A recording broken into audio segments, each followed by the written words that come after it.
ஒன்றே வலிய மனம் புணர வந்த முகம் ஒன்றே ஆறுமுகமான பொருளி அருளல் வேண்டும்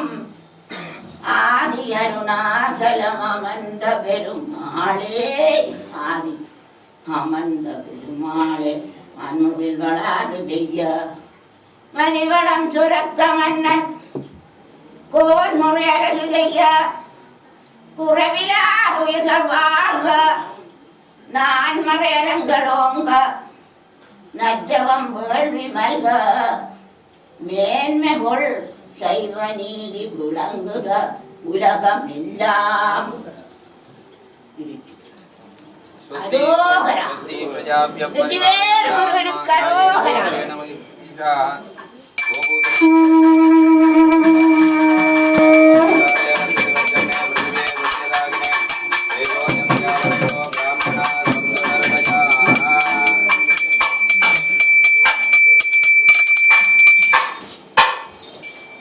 Parvati